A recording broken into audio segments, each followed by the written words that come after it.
iHeartRadio Broadway, driven by Mercedes-Benz. Oh my gosh. I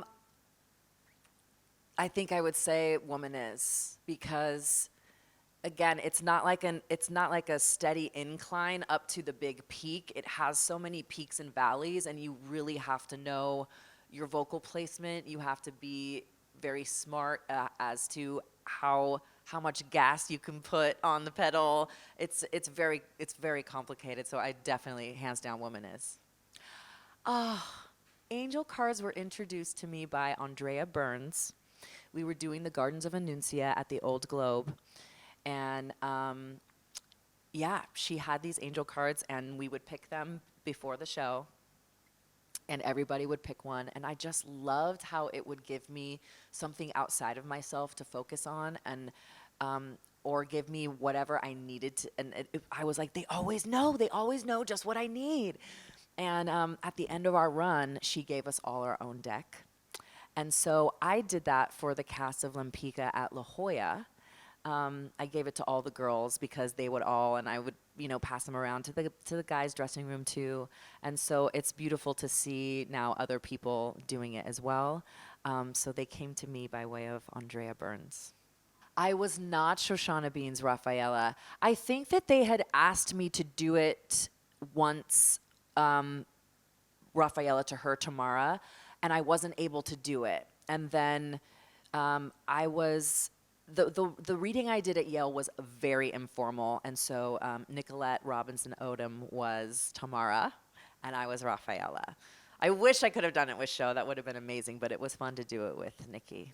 Yes, here's the crazy thing about Lempicka over the years. There could be 4 different iterations of this show, equally as stunning, with material that is now cut from the show.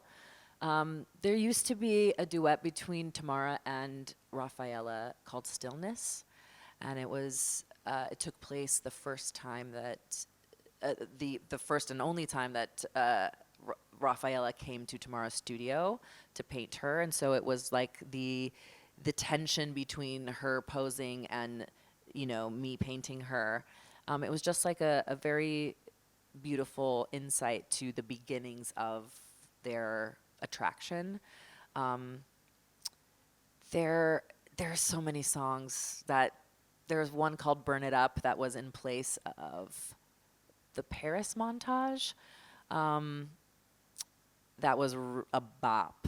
There are some bops that, like, I keep telling Matt, I was like, we need to do a B-sides or a concert of cut material because there's really so many beautiful moments.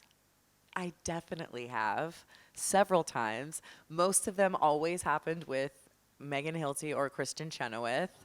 And honestly, they have all pretty much happened with Wicked. One happened the other day with the Madeleines, actually. I started choking on one, and then I was, and then the audience was laughing, and I was laughing. But my biggest, oh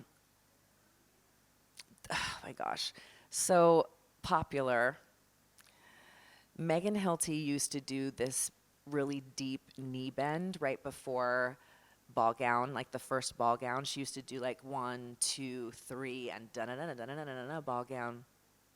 So one day this was in LA at the Pantages, she did the knee bend, and on the third one, she went to like blow her hair out of her face, but what happened is she blew straight into her mic, which as she was bending sounded like the biggest fart you have ever heard. And then she goes, "Elfie, excuse you!" And the whole audience lost their minds, and I just was dying, like shoulder shaking. And of course, we had to keep going. There's one time her wand flew in the audience when she was twirling it and stopped the show, and someone brought it up to there was just so many moments. Norbert split his pants one time from front to back in the scene when he comes in on the rope, where we were just the guards had me by the arms, and we were just, Kristen was just, there's so many. How much time do you have? Listen, I'm just scratching the surface of the new. But I was listening just this morning, getting my makeup done, and I heard the lyrics like it was temporary, it was something, and then at the end it's like you were the loss of my life. Like there's just so many little moments of the new, but I have to say Karma from Midnight's is always my bop. That's probably my all-time favorite Swiftie song, and then Mastermind. iHeartRadio Broadway, driven by Mercedes-Benz.